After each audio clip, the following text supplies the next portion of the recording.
Daí, gente, ele é ordenado padre, ordenado entre aspas, é um padre falso. Ele não foi por amor a Cristo, ele foi por amor ao dinheiro, à fama e à vida boa. A grande maioria se perdeu, tem padre aí que é maçom.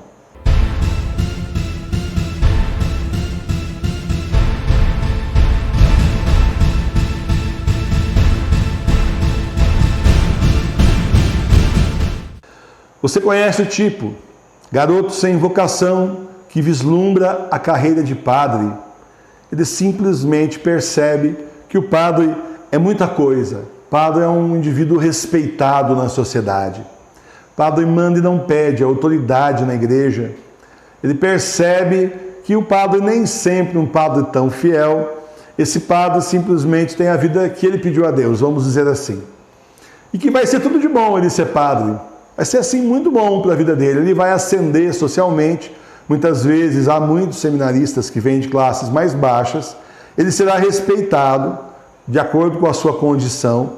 Existem também, vocês sabem disso, seminaristas e padres que são homossexuais. Muitas vezes a própria sociedade não aceita, na cidade que ele está, a família, não aceita aquela condição. E ele então percebe que sendo padre, tudo isso é passado uma borracha. Ele simplesmente será autoridade. Ele vai ser o cara, vamos dizer assim. Então ele não tem vocação, ele entra por interesse no seminário. Ele entra no seminário pela glória de ser padre, ser respeitado, muitas vezes colocar a mão no cofre da igreja. Ele quer dinheiro e projeção social. E infelizmente, nós temos aí o seminarista no geral já é enviado para as paróquias e muitos de nós leigos são culpados disso também. Porque muitos de nós leigos tratam esses seminaristas como se eles fossem padres, como se eles fossem bispos, aliás, como se eles fossem o Papa. Tratam assim com um respeito, o indivíduo virou autoridade. Ele é só estudante. Eu me lembro que quando eu fiz faculdade de matemática, eu já dava aula desde o primeiro ano, Eu era estudante. Os alunos sabiam que eu era estudante ainda. E os professores sabiam que eu era estudante. E ninguém trata um estudante da faculdade como um professor formado, assim, uma pessoa que tem aí anos e anos de experiência. Você se esforça bastante, você procura fazer o melhor, dá lá suas aulas de substituição, aulas eventuais. Você procura realmente fazer o melhor. Mas você é um estudante. Você não tem, assim, a mesma pompa e glória de um professor formado. Bom, na minha época tinha, hoje em dia até isso já se perdeu. Mas tinha aquela coisa, olha, ele é formado, ele é professor efetivo, ele está aqui há 10 anos já. Tinha, assim, uma moral, vamos dizer assim, E, no entanto, o estudante não. Agora, com o seminarista é diferente. Ele também é estudante. O que ele é? Um indivíduo em formação. Aí já trata o indivíduo como se fosse padre. O cara que é mal intencionado, é claro que tem seminarista bem intencionado, mas o cara que é mal intencionado, ele olha assim e fala, acertei, é onde eu queria. Eu nem padre não sou, não fui ordenado nem diácono, não estou mandando e não estou pedindo. E a culpa é desses leigos, puxinhas de padre, puxinhas de seminarista, que fazem como se o cara fosse um Deus na terra. Hoje muitos seminários dispensam os seminaristas que têm vocação. Eu conheço caso assim. Seminarista que tinha uma vocação assim imensa, consagrada a Nossa Senhora, inclusive pelo método de São Luís Maria Grignon de Montfort. Nos acompanhou, inclusive, foi o responsável pela nossa consagração, pessoa com espiritualidade fora de série. Aí não serve. Seminário, eu estou ali para fora. Porque o seminário não quer esses seminaristas. Muitos seminários por aí, os que não são sérios, eles querem o seminarista da bagunça, aqueles que são falsos, não vão ser padres, vão brincar de ser padre lá. E aí não ameaça ninguém, Porque se começa a ter um seminarista que é ordenado padre, com aquela vocação, mais um, o povo começa a falar o quê? Vou na missa dele, aquele outro padre lá, sinceramente, ele não tem fé. Então é uma ameaça. E esse tipo de igreja, a igreja falsa, não quer as pessoas realmente com vocação.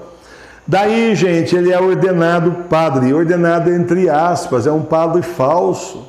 Porque ele não foi por vocação, não foi porque Jesus chamou, o sacramento não tem a menor validade. Muitos, pior ainda, são comunistas infiltrados. Já entraram realmente ali para tomar o poder. Na década de 30 do século XX, simplesmente milhares de seminaristas foram infiltrados nos seminários para justamente serem padres, eram comunistas. Mas era para se infiltrar, ser padre, depois ser bispo e destruir a igreja de dentro. Obviamente, a ordenação dessas pessoas não vale nada. Ele não foi por amor a Cristo, ele foi por amor ao dinheiro, à fama e à vida boa. Daí nós vemos padres que seguem o mundo, mas não seguem a Jesus.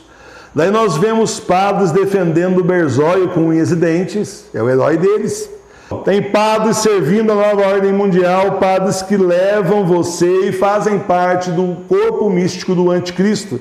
E assim aquele seminarista interesseiro aprendeu muito bem a usar as pessoas. Gente, tem muito padre aí que usa as pessoas, é terrível. Ele sabe exatamente como levar os leigos a fazer o que ele quer. Abrir a carteira e vamos doar para o padre, tá? Mas na verdade não dá o que nós precisamos, que é nos levar para Cristo. É isso que nós fomos buscar lá, né? Esses padres não aprenderam nada da palavra de Deus, se servem na igreja, usam os fiéis e terminam no inferno com aqueles que inadvertidamente estão seguindo-o. Já o verdadeiro padre não se serve do rebanho, tá difícil de achar, hein? Tá difícil de achar. Mas o verdadeiro padre não se serve do rebanho, ele serve ao rebanho. O verdadeiro padre abandona tudo por amor a Cristo e serve ao rebanho. Temos muitos santos que foram padres. Olha, tem muito santo padre na história dos 2000 anos da igreja. Muitos santos que foram padres. Esse é o chamado do verdadeiro padre, abandonar tudo por amor a Jesus e servir o povo de Deus. E fazendo o que Jesus falou, né? Jesus falou, eu não vim para ser servido, eu vim para servir.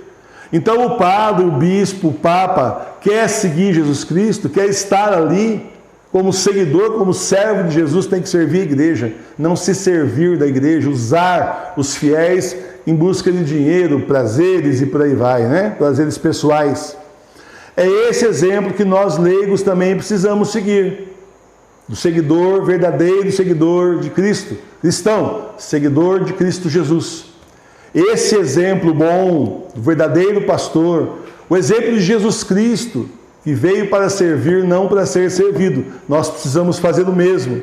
Precisamos abandonar tudo que nos separa de Deus, que nos leva para o caminho da condenação.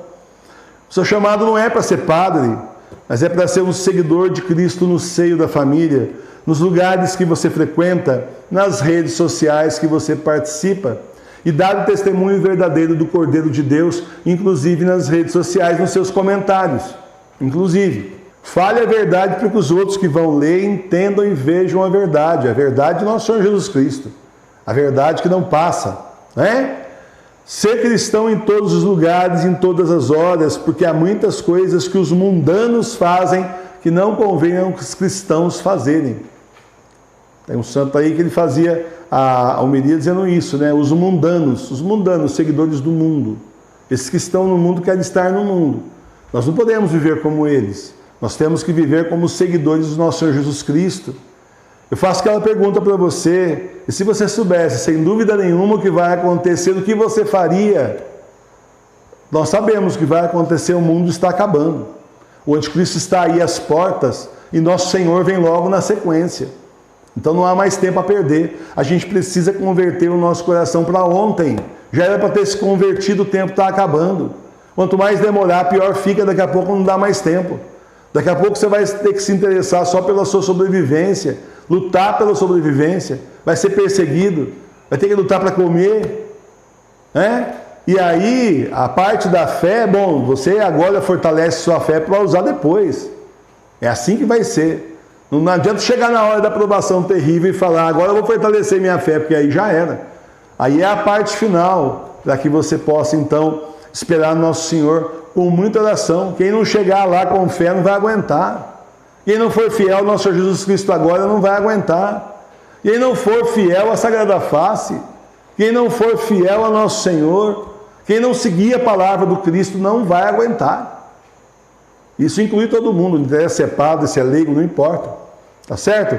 Por isso é que a igreja doméstica é tão importante, porque nesses tempos que são os últimos, com a escassez dos verdadeiros padres, nós temos uma missão maior do que antes, nós temos que salvar a igreja. É profético isso. São os leigos que vão salvar a igreja e guardar a fé. Não são mais os padres, não são mais as religiosas, essas tantas. Claro que eu não estou falando de 100% das pessoas, é claro que não.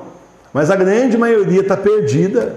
A grande maioria se perdeu na heresia da libertação ou da condenação, melhor dizendo. A grande maioria se perdeu, tem padre aí que é maçom. E é proibido isso pela igreja. Certo? Então sobrou para nós guardarmos a fé e esperarmos e divulgarmos a fé esperando a volta de nosso Senhor Jesus Cristo, que está logo aí. Tá certo? A igreja doméstica é importante, é um lugar onde você e sua família e seus conhecidos vão encontrar os sacramentos que o Senhor deixou para todos nós. E assim como missionários, no lugar em que moramos, no meio em que vivemos, poderemos levar Jesus a todas as pessoas tão necessitadas do Senhor nesses últimos tempos. E o Senhor, com certeza, saberá nos recompensar na sua volta, que está logo ali, daqui a pouco tempo, no final desses tempos do Apocalipse. Louvado seja nosso Senhor Jesus Cristo, para sempre seja louvado.